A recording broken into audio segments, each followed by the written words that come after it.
Dear God, we've made it all the way to week 15 of the Honest NFL Power Rankings. Thank you guys for watching. I think you'll find my top 13 teams this week a bit surprising. And per usual, I'll spin this plastic wheel from all 7 circles of Dante's hellacious inferno to see which team it curses. Everyone who has been following this show knows how real this is, but last week the wheel cursed the Eagles and according to some of you, accidentally the Packers. In fact, the curse wheel officially is on a wanted poster now. You guys hate this thing. You fear it. And damn it, you also respect it. I literally don't know the last time that little guy didn't work, but let's start in heaven. Now, the most exciting and upcoming offense in the NFL ended Sunday without their 3 leading ball catchers and their rookie phenom QB. The Texans' young offense is in heaven, getting bathed in holy healing light. CJ Stroud suffered a nasty concussion, and for his sake, I hope they sit him this week. Nico Collins has a calf injury, and if Joe Burrow taught us anything, it's to be very patient with those calf injuries. In purgatory, poor Al Michaels, who has been removed by NBC for the NFL playoff coverage. He was on the call for the Jaguars and Chargers playoff game last year. A truly exciting game that Al didn't seem to be that into.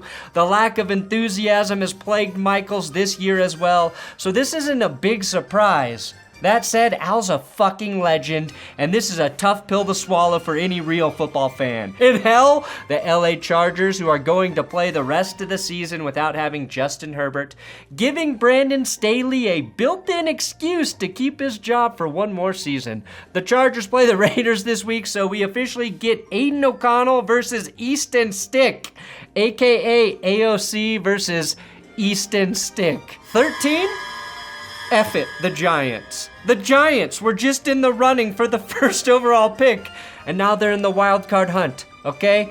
They don't need to draft a QB. They've got one. His name is Tommy DeVito Italiano Duce. Sorry, I didn't think DeVito was Italian enough to represent his level of Italianosity. The only thing more impressive than DeVito's game-winning drive was Eddie Murphy predicting it 35 years ago. Giants of New York took on the Packers of Green Bay, and in the end, the Giants triumphed by kicking an oblong ball made of pigskin to a big H. It was a most ripping victory. Tommy's the best thing to happen to aging Italian men since the invention of low-carb pasta. Sorry, I mean Viagra. My big question now is which mafia actually runs New York? The DeVito crime family or Bill's mafia?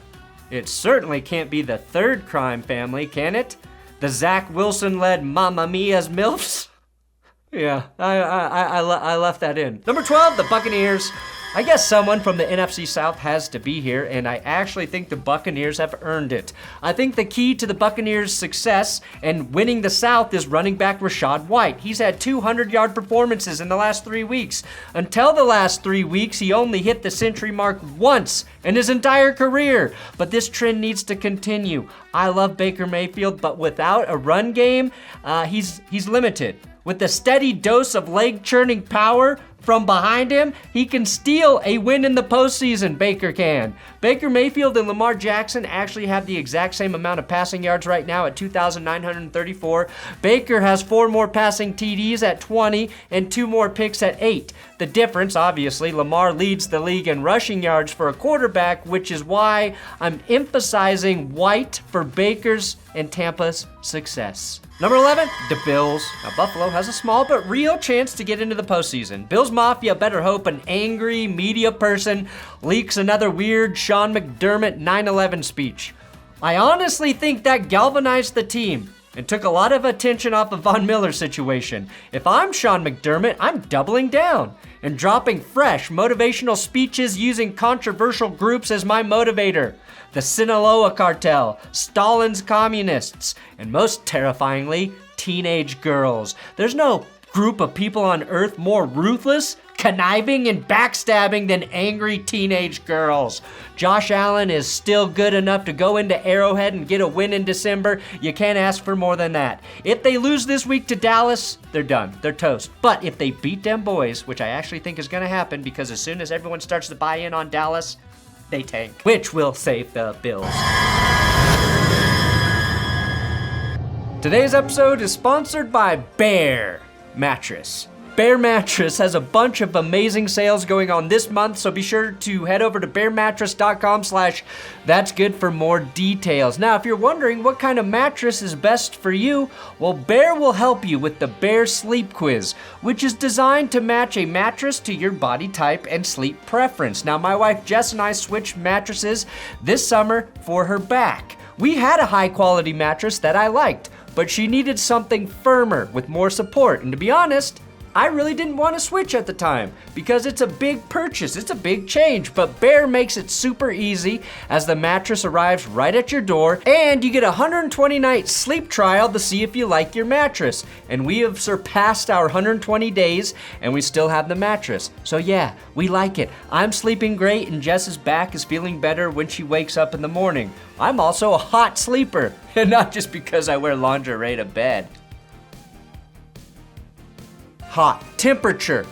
I keep that fan cranking all winter. But Bear mattresses are made with 3 premium foams designed to remove and pull unwanted heat from your body when you sleep. And I sleep cooler, I fall asleep faster, and I feel like I have the perfect mattress as a side sleeper. Plus, Bear creates their mattresses with premium quality materials sourced from small family-owned partners here within the US of A. I love my Bear mattress, and I think you will too. If you're looking to upgrade your sleep, head over to bearmattress.com/thatsgood to get 35% off a Bear mattress for a limited time.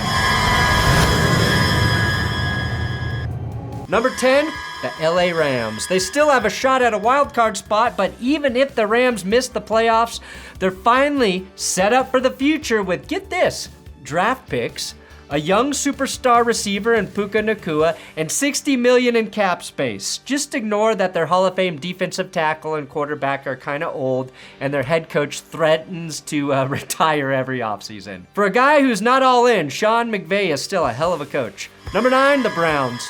Yeah, Joe Flacco saved the Browns season. That is a sentence I never thought I'd say, and mean.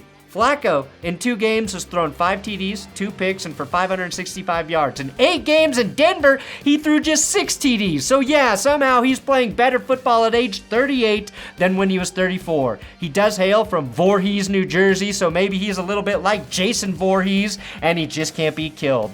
I'd put you higher, Cleveland, but injuries are your biggest enemy. Denzel Ward needs to get healthy, and you've got one of the most banged up O-lines in the league. If the Browns can get healthy come January, I would not want to fuck with playoff Voorhees Flacco, okay? Even with 4 different starting quarterbacks this season, Cleveland has the most wins against above 500 teams at 6. Number 8, the Dolphins. The Dolphins were clearly a different team when Tyreek Hill was sidelined against Tennessee, and the ending to that game isn't going to convince anyone that they're not frauds. The fraud fins. Miami has 2 problems right now, though, both injury related. Their offensive line cannot stay healthy, which against the Titans, you need to be good up front, which is why Tua was sacked 5 times. I also noticed the absence of Jalen Phillips Monday night. Bradley Chubb notched 9 pressures, but Miami only got to Will Levis once. If a guy like Chubb is getting that much pressure on one side, I feel like we would have seen Phillips feast with a couple sacks and maybe difference makers in that game.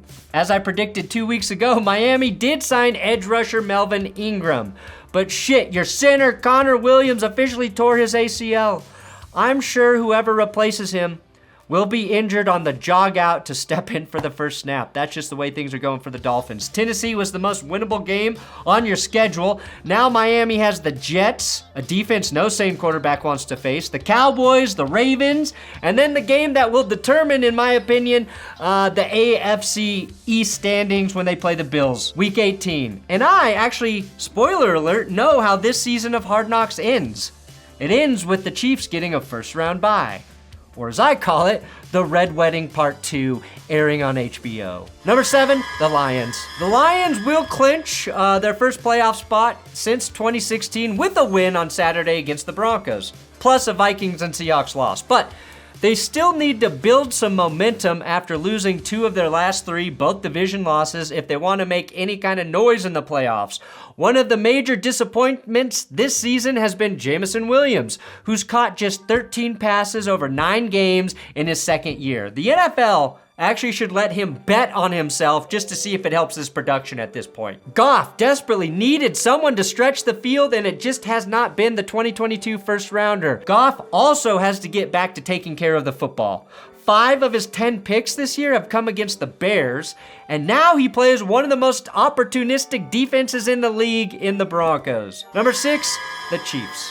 I've never seen a team or fan base cry more over an obvious and clear penalty than the Chiefs have for Kadarius Toney's offsides gaffe, which has been analyzed and dissected more than the fucking JFK assassination.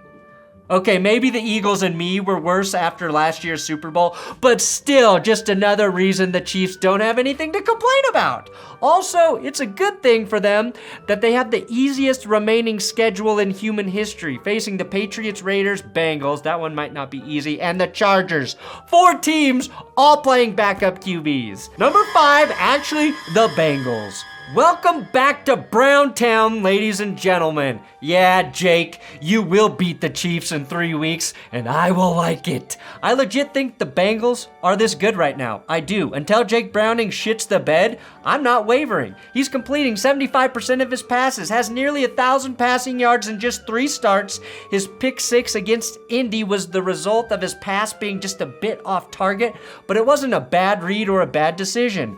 Browntown is full, and they are ready to shit on all of their opponents. And since I feel so bad for you, Philadelphia, I'm just going to keep you off the power rankings this week. I definitely did not forget about you completely because of that loss. So, yeah, I'm doing you a favor. Number 4, the Broncos. Suck my very normal-sized Kansas City. We're good again. We're better than you, and our quarterback is even less annoying than yours. At least for this week. Your tight end is dating Taylor Swift, and our tight end is dating his rehab nurse. Seriously, are we ever getting Greg Dulcich back? Because if we do, I think the Broncos offense gets a massive jolt. We've talked about all of the takeaways for the Broncos defense. They're still one of the best in the NFL, along with Buffalo, San Fran, and Jacksonville, but they also have the second best third down defense in the league right now, allowing teams to convert third downs on just 32.3% of the time, trailing only the Browns, who have a nasty 29%. Close your ears, Dolphins fans. Close them. Because Miami currently has the 3rd worst third down defense in the league, watching opponents convert 53.3% of the time, which felt familiar, so I went back and looked. And Fangio's last year in Denver, they were 5th worst on third down. That's the flaw in his system. Number 3, damn boys. I'm running out of nice things to highlight with Dallas. They're doing too much well. Dak has the best touchdown to interception ratio in the league. He's playing so well, not even Scooter's anti-Eagle tweets are getting ratioed. I think one thing going for the Cowboys is health. They have great health. Every starter on their offense is playing. And they, along with the Broncos, are one of 4 teams that have their entire starting offensive line intact. Last season, Kansas City was the healthiest team heading into the playoffs, and they won the Super Bowl. Also, the Stephon Gilmore trade has turned out to be one of the savviest off-season moves by any team. Number 2, the Ravens. Last week, I said the Rams were a dark horse team, and I think the Ravens game proved it. The Rams got the win. The Rams are good enough to hang with any team in the league. And right now, if I have to pick a Super Bowl favorite from the AFC, it is the Ravens. I think some people will look at the game and think the Ravens let the Rams play too closely. No, I just think they're both good football teams. Everyone knows the Ravens are pretty damn good, but we're not really talking about them, which is exactly what happened the last time they won a Super Bowl. Tylan Wallace was the hero Sunday. He was filling in for Devin Duvernay when he returned that punt for a TD. Duvernay will miss some time with a back injury, but good teams don't skip a beat when someone goes down, and Wallace is an incredible example of the greatest cliche in football: next man up, working to perfection. Number 1, the 49ers.